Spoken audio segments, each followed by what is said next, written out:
Hey yo, what's good everybody? It's your boy Matthew Maley for MatthewMaley.com.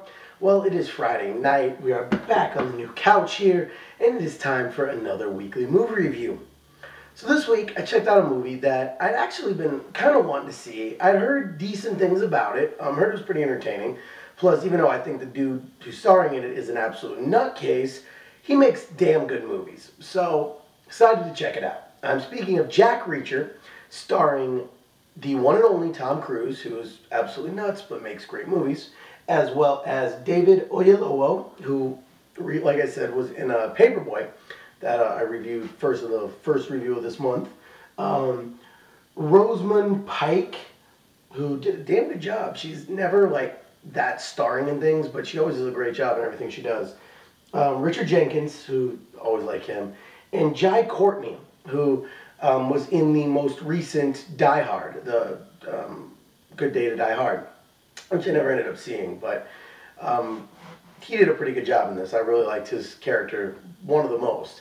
But the basic storyline is Jack Reacher is a military policeman who was this just beast of a dude, essentially a Jason Bourne type, who, you know, was good at everything he did, always got his guy, you know, as a military policeman, and was just incredible. He had an amazing military record, and then one day just falls off the map and just disappears. And nobody knows why, but he's a ghost.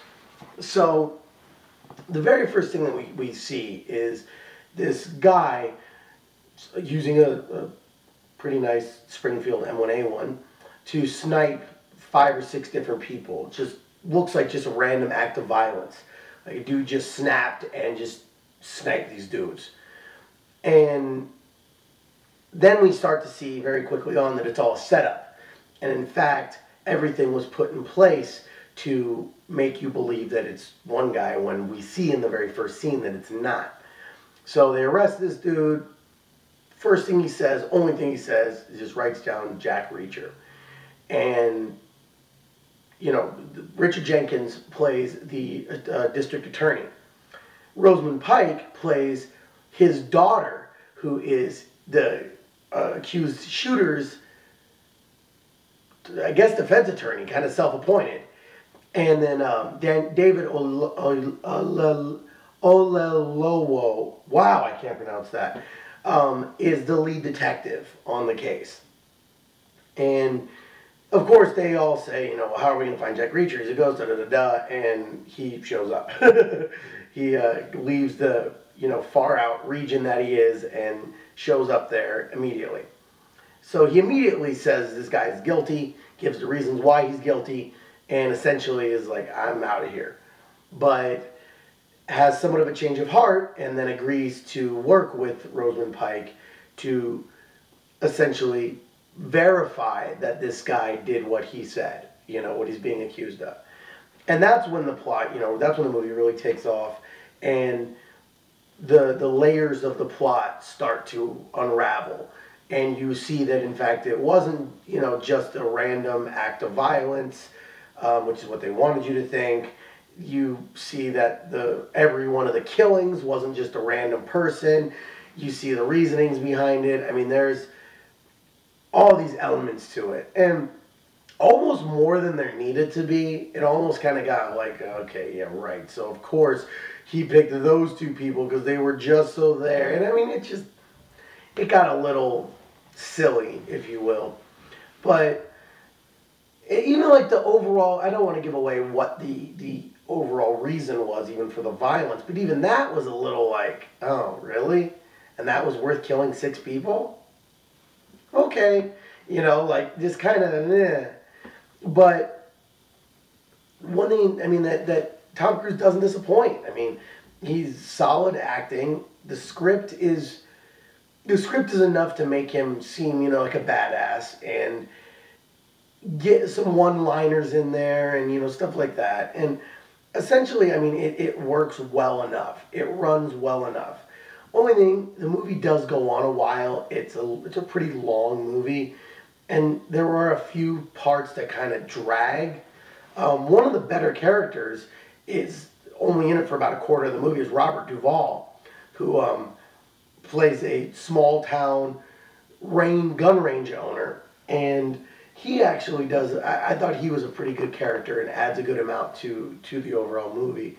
But a lot of it was just kind of formulaic, and it was almost one of those movies where they tried to do so much to make it not formulaic that it became formulaic, if that makes sense. You know, they tried to do so much to it that it would be like, oh wow, they've never done anything like this before, that it turns into a movie that you're like, oh yeah, they've done this before. It was just one of those type of movies. So, at the end of the day, I mean, it had a decent payoff. I mean, it had a decent conclusion, decent action, decent build-up, you know, the obligatory, ridiculous hand-to-hand combat, even though he has a gun and doesn't need to beat the shit out of the guy, but, you know, chooses to because he's a macho, big, bad guy. You know, so it had pretty much all the elements of an action movie. So if you just want a little over 2 hour long, kind of forget about whatever's going on, stupid kind of movie that you don't go back through and think through all the holes in it like you would Skyfall from last week, I say check this out. I mean, it's a very basic 3.5-star movie to me. I enjoyed it. I'm not going to buy it. I guess I'm glad I saw it, you know, and I'm just kind of about it. So, at the end of the day, I mean, it just is what it is. It was worth seeing, I guess, if you want, you know, just to turn your brain off type of movie. If you want more than that, then you might not enjoy it that much. But for just a basic, you know, turn your brain off action movie, you'll probably like it. So let me know what you guys think. Do you think I'm way off, way on my review? Either way, let me know. Love hearing from you guys. At the end of the day, that is our newest weekly movie review, that of Jack Reacher, starring Tom Cruise. And I'm giving it 3.5 stars. So, my opinion, see it. Let me know what you think. So as always, thank you guys for checking out my videos. I am Matthew Maley. This is MatthewMaley.com. You can check out all my videos on MatthewMaley.com. Or you can check me out directly on YouTube if you'd like. Just search for Matthew Maley Poker or MatthewMaley.com. You can also check me out on Facebook. I post all my videos there as well as my bigger posts. So check me out there at Matthew Maley Poker. You can check me out and follow me on Twitter. I'm at Matthew Maley. So follow me. Maybe give me your friends to follow because I need more followers. I don't have enough followers. I've decided that. And finally, check me out on Instagram. I am at Matthew Maley Poker. Always posting up new pictures. So until the next video, I'm officially signing off. Peace out, y'all.